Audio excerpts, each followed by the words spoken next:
موسیٰ علیہ السلام کی قوم نے پوچھا آپ کا رب سوتا ہے؟ بڑے پٹھے سیدھے سوال کر دے سن.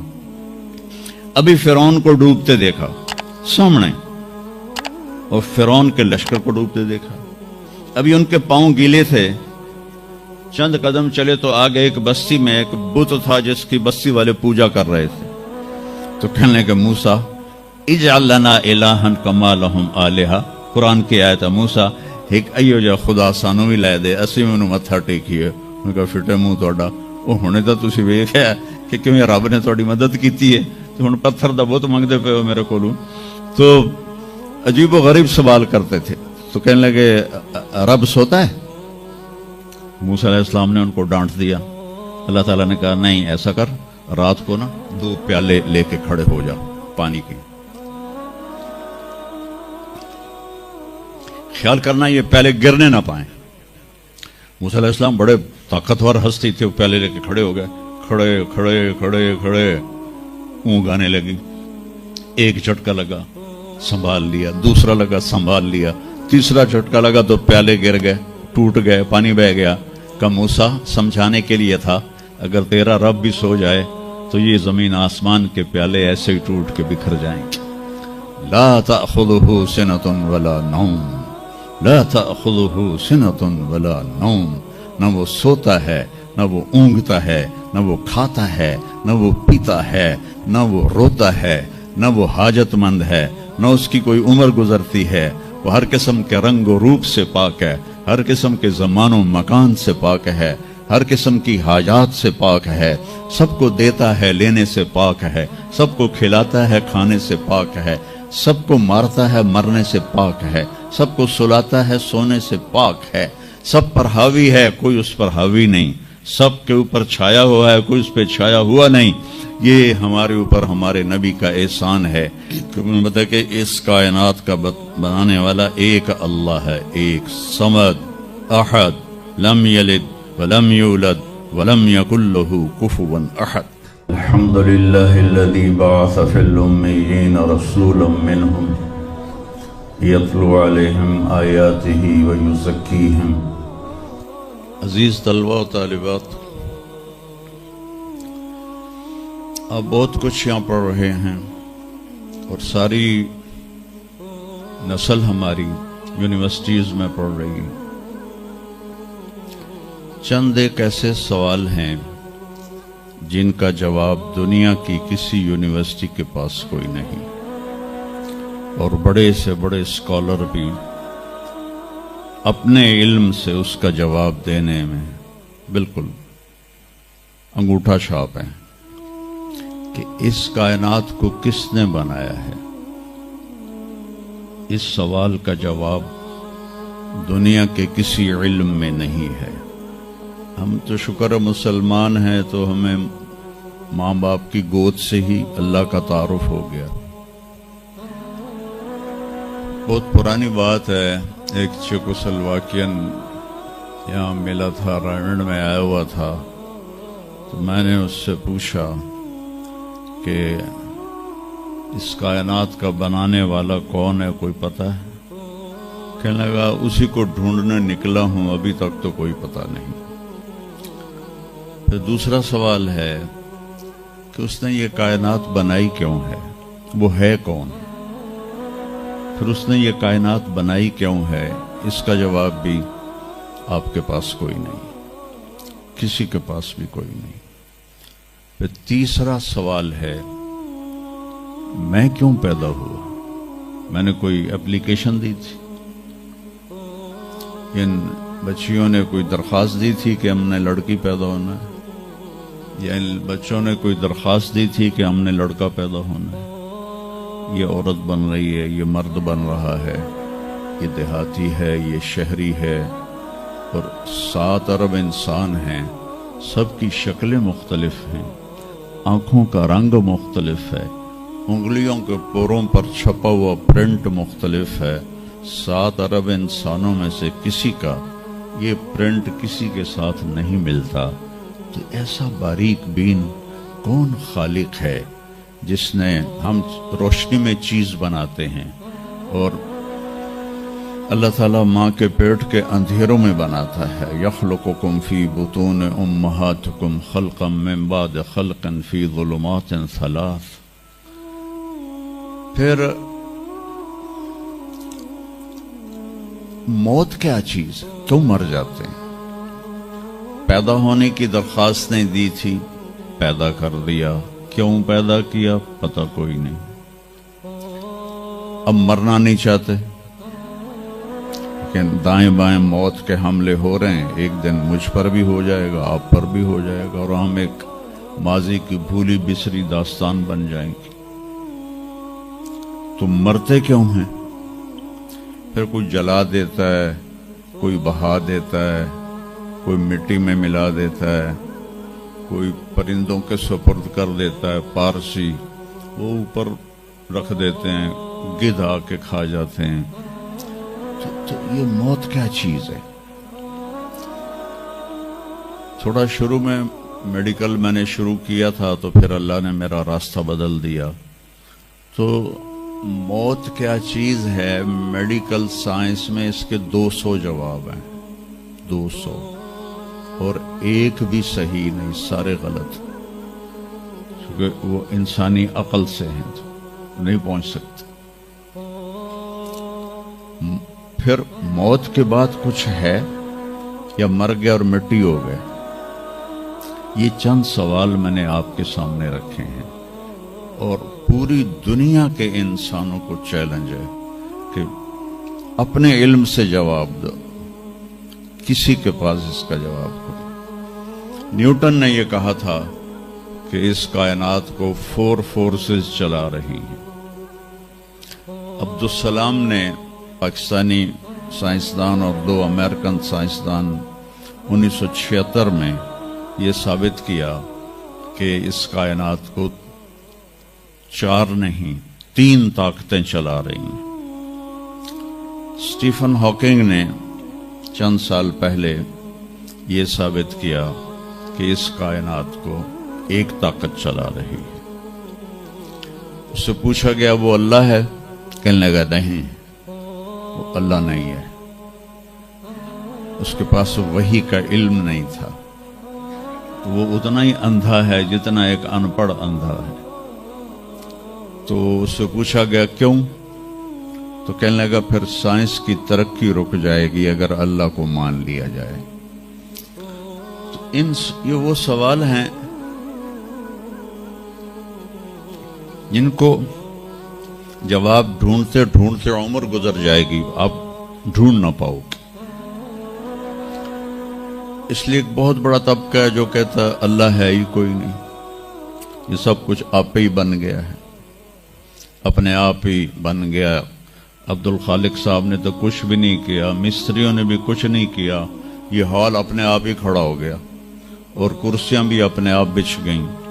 ایسی بے وقوفوں والی سوچ بھی بلا کوئی قابل تعریف ہے کہ علامہ اقبال نے فرمایا تھا ہیچ چیزیں خود بخود چیزیں نشد، ہیچ آہن خنجر تیغ نشد، ہیچ حلوہ ای نشد استاز کار، تا غلام میں شکر ریز نشد، مولوی ہرگز نشد مولا روم، تا غلام میں شمس تبریز نشد. اسی دہریت کو، ایتھیسٹ کو یہ ایڈریس کیا ہے کہ کوئی چیز خود بخود نہیں بنتی. کبھی دیکھا ہے کہ ہیچ آہن خنجر تیغ نشد، لوہے کا ٹکڑا پڑا ہو اور 1000 سال کے بعد وہ اچانک تلوار میں تبدیل ہو گیا ہو، چھری میں تبدیل ہو گیا ہو، خنجر میں تبدیل ہو گیا ہو؟ کبھی دیکھا ہے؟ نہیں ہوتا ایسے. کوئی حلوائی اس وقت تک مٹھائی بنا نہیں سکتا جب تک کسی استاد کے پاس بیٹھ کر لڈو کو گول کرنا نہ سیکھے. اور مولوی روم، مولانا روم نہیں بن سکتے جب تک شمس تبریز جیسی شخصیت کی صحبت حاصل نہ ہو. میں دونوں کے مزار پہ گیا ہوں، ترکی میں اونیا میں دونوں حضرات دفن ہیں، پیر بھی مرید بھی.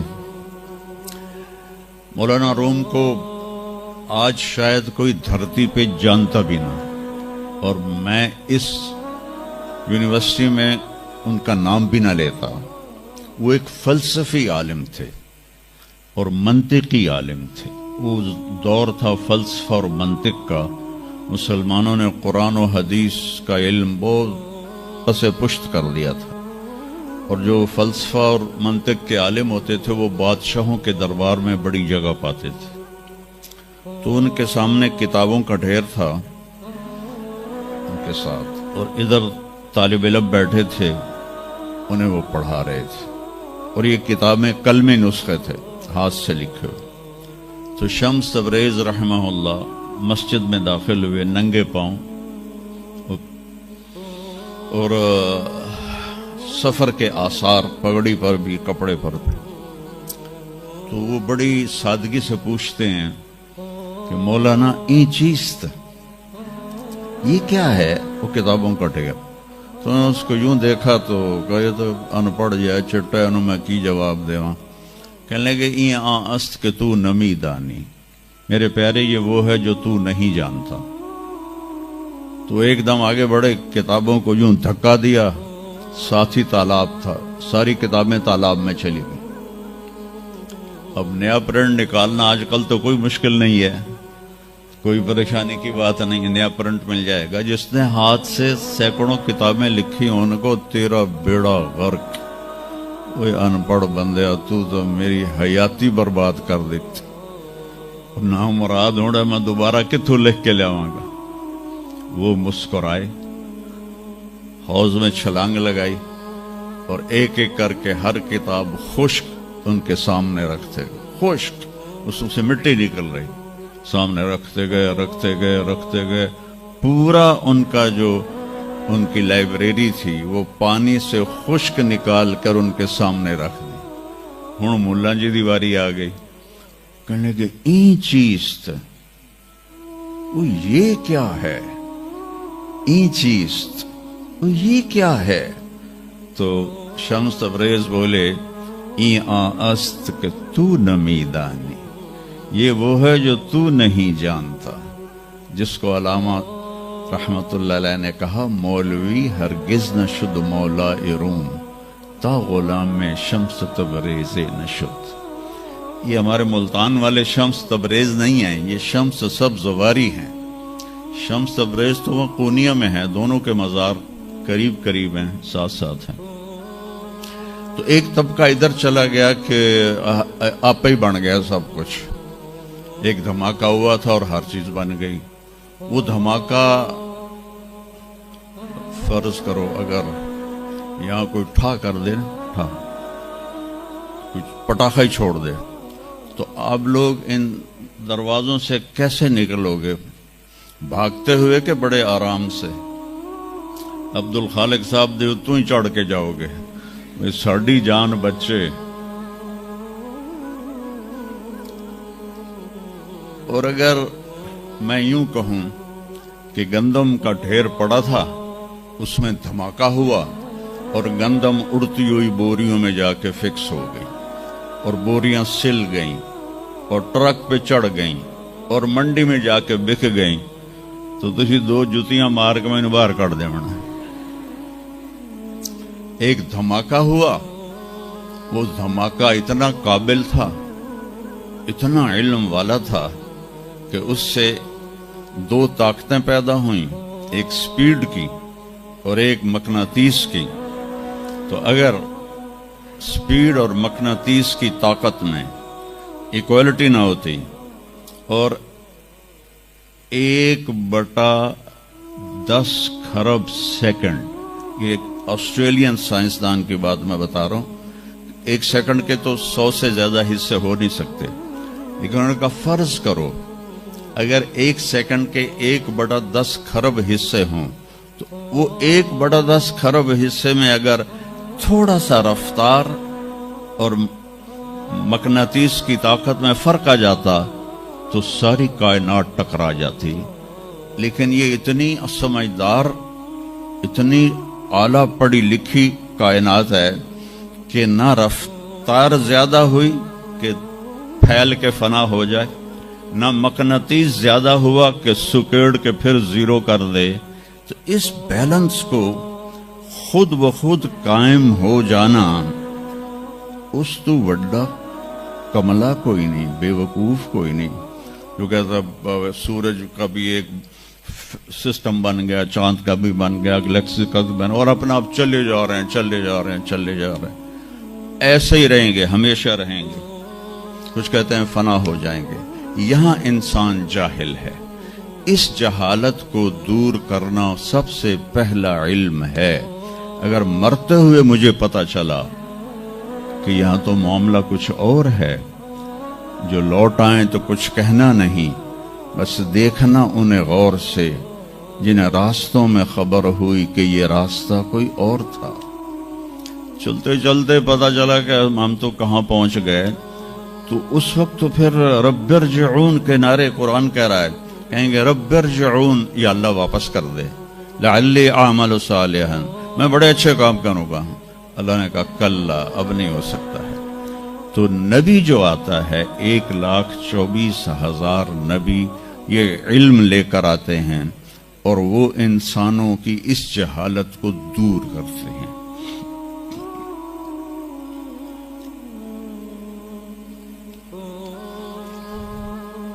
سب سے آخر میں اللہ تعالیٰ نے جناب رسول اللہ صلی اللہ تعالی علیہ وسلم کو پیدا کیا، ان کی زندگی کو قیامت تک کے لیے نمونہ بنانا تھا۔ قیامت تک کے لیے وہ نبی بن کے آئے ہیں۔ لکل قوم ہاد، ہر قوم میں نبی آتے تھے، لیکن ہمارے نبی کے بارے میں اللہ نے کہا وما ارسلناک الا کافۃ للناس بشیرا ونذیرا، ہم نے آپ کو پوری دنیا کے انسانوں کے لیے بھیجا ہے۔ تو اس کے لیے ضروری تھا کہ آپ کی زندگی کی ہر چیز کھلی کتاب کی طرح آج بھی ہمارے سامنے موجود ہو۔ اگر میں آپ کے طریقے پر چلنا چاہوں تو میرے پاس مواد موجود ہو۔ تو یہ واحد نبی ہیں جن کی ہر چیز اللہ تعالیٰ نے محفوظ کی۔ کسی نبی کی پوری زندگی محفوظ نہیں ہے، کسی نبی کی، آدم علیہ السلام سے لے کر عیسیٰ علیہ السلام تک کسی نبی کی مکمل زندگی موجود نہیں ہے۔ اور ہمارے نبی کی زندگی پیدائش سے لے کر آنکھ بند ہونے تک ایک ایک پل کی زندگی آپ کی ہمارے پاس موجود ہے۔ میں نے ایک آیت پڑھی تھی لقد جاءکم رسول من انفسکم، میں موریتانیہ گیا، وہاں پڑھتے ہیں لقد جاءکم رسول من انفسکم۔ موریتانیہ ویسے تو افریقہ میں ہے لیکن عرب ملک ہے، وہاں سارے یمنی عرب رہتے ہیں سارے، اور پورے موریتانیہ میں آپ حیران ہوں گے ایک بھی بے نمازی نہیں، پورے موریتانیہ میں ایک لڑکا لڑکی مرد عورت بے نمازی نہیں۔ اور صومالیہ میں گیا، ایک بچہ بچی مرد عورت بے نمازی نہیں۔ ہمارے بچے، آپ لوگ کالج آتے ہو تو موبائل آپ کے ہاتھوں میں ہوتے ہیں، بس میں بیٹھے ہو یا گاڑی میں بیٹھے ہو، موبائل پہ آپ کی نظر ہوتی ہیں۔ اور میں چونکہ 2 دفعہ گیا ہوں صومالیہ، 2 دفعہ، تو وہ بچے جب صبح جا رہے ہوتے ہیں اسکول تو ان کے ہاتھوں میں قرآن ہوتے ہیں اور وہ قرآن پڑھتے جا رہے ہوتے ہیں، کوئی میچ ہی نہیں ہے، ایسی خوبصورت زندگی ان کی۔ تو آدم سے عیسیٰ علیہ السلام تک کسی نبی کی مکمل 25 نبیوں کے نام قرآن میں ہیں، 25 آئے تو 1,24,000 ہیں۔ 1,24,000 میں 5 نبی سب سے بڑے ہیں، نوح علیہ السلام، ابراہیم علیہ السلام، موسیٰ علیہ السلام، عیسیٰ علیہ السلام اور محمد علیہ السلام۔ یہ 5 نبی اولو العزم کہلاتے ہیں، یہ سب سے بڑے رسول ہیں، سب سے بڑے رسول ہیں۔ لیکن زندگی صرف ہمارے نبی کی، من انفسکم میں اشارہ ہے آپ کی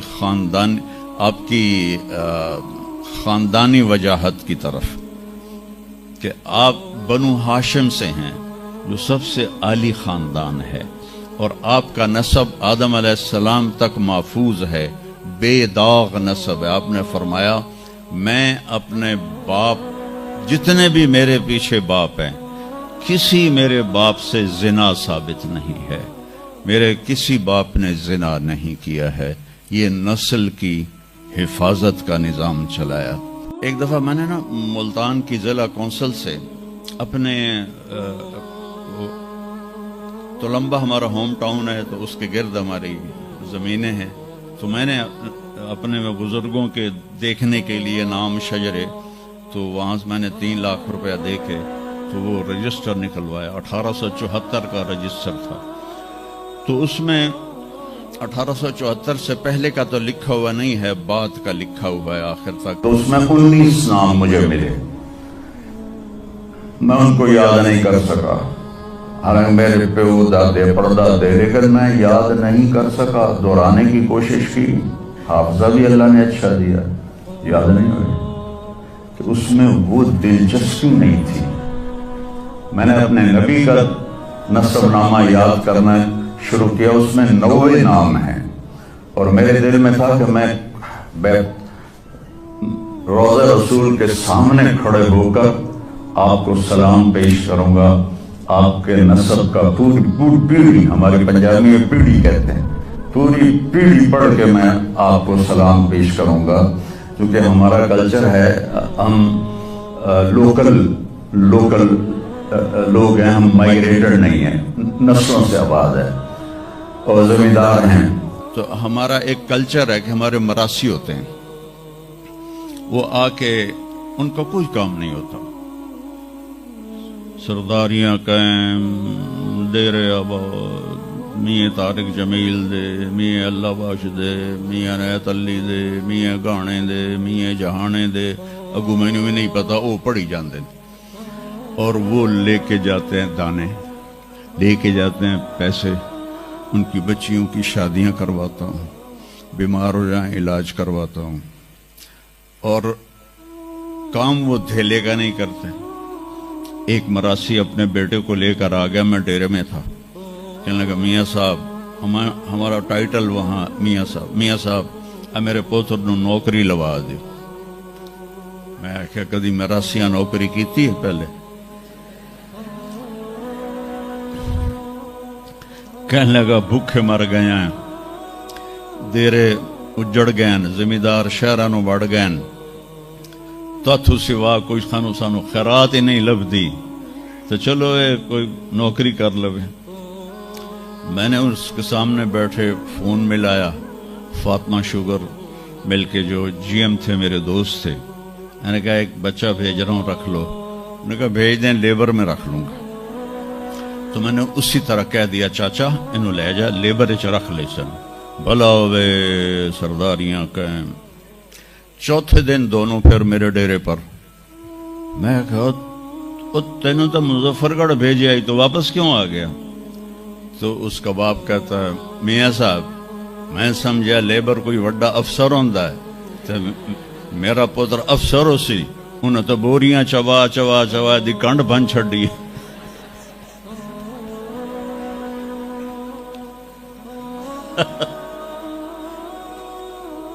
میں نے کہا میں تو پہلے آکھی آئی، مراسی جڑے ہوندے نا صرف گلاں دی روٹی کھاندے۔ تو وہ یہ ثقافت میں نے دیکھی ہوئی ہے، اور آج بھی اس کو میں بھگت رہا ہوں، پال رہا ہوں۔ باقی سب زمینداروں نے ہاتھ کھڑے کر دیں، لیکن میں نے اس کو زندہ رکھا ہوا ہے۔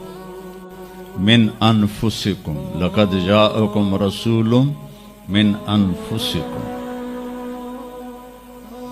یہ واقعہ ہے صبح 10-11 بجے کا، تو آف سیزن تھا، اتنا رش نہیں تھا۔ تو عصر کے بعد میں نکلا نماز پڑھ کے، تو ایک لڑکا بھاگا بھاگا آیا، کہا جی آپ مولانا طارق جمیل ہیں؟ میں نے کہا جی۔ میں کہا تم مجھے پہچانتے ہو؟ کہا نہیں جی، آپ کے ساتھ لوگ تھے کافی، تو میں نے ایک آدمی سے پوچھا کہ یہ کون ہے، تو انہوں نے کہا یہ مولانا طارق جمیل۔ کہا جی میں ابھی عصر کی نماز میں پہلے آ گیا تھا. یہ عصر کے بعد مجھے وہ بات بتا رہا ہے. میں عصر کی نماز سے پہلے آ گیا تھا. پرانی مسجد میں جگہ مل گئی. بیٹھے بیٹھے مجھے نیند آ گئی تو میں نے خواب میں اللہ کے نبی کو دیکھا. انہوں نے فرمایا کہ طارق جمیل کو بھی میرا سلام کہہ دو. تو وہ جو میرا پیڑھی پڑھ کے سلام عرض کرنا تھا وہ بارگاہ رسالت میں قبول ہوا. لقد جاءکم رسول من انفسکم. کہاں سے لاؤ گے ایسا رسول کہ جس کی زندگی کی ہر چیز محفوظ ہو. پھر افریقہ میں پڑھتے ہیں من انفسکم. انفس کہتے ہیں نفیس کو, کہ ایسا نفیس کوئی ہے. ایک بدو عورت تھی, جب آپ تشریف لے گئے نا ہجرت کر کے مدینہ, تو رابغ ایک جگہ آتی ہے, وہاں بھوک لگی, پیاس بھی. تو ایک خیمہ دیکھا, وہاں پہنچے تو ایک بڑھیا بیٹھی تھی, اس کا نام تھا ام معبد الخزاعیہ.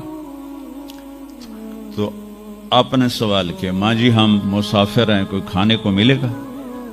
تو نے کہا بیٹا قحط کا زمانہ ہے, کچھ بھی نہیں ہے. ایک بکری بیمار اور کمزور اور بن بیاہی کھڑی ہوئی تھی. تو آپ نے کہا اس بکری سے دودھ نکال لوں.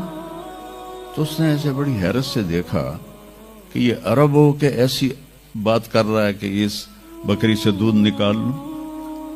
تو وہ کہنے لگی یہ تو بن بیاہی ہے, اس کا تو ویسے بھی اس کے جسم پر بوٹی نہیں ہے, اس سے ایک قطرہ بھی کوئی نہیں. کہا ماں جی آپ اجازت دیں. کہا لگا ٹھیک ہے. تو وہ آپ کو غور سے دیکھنے لگی, کیونکہ انہونی بات ہو رہی تھی.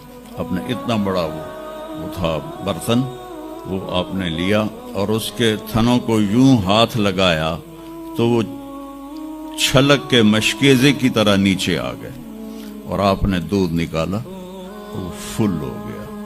آپ نے حضرت ابوبکر کو پلایا, عامر بن فہیرہ کو پلایا, عبداللہ بن اریقت جو آپ کے رہبر تھے, آخر میں آپ نے خود پیا.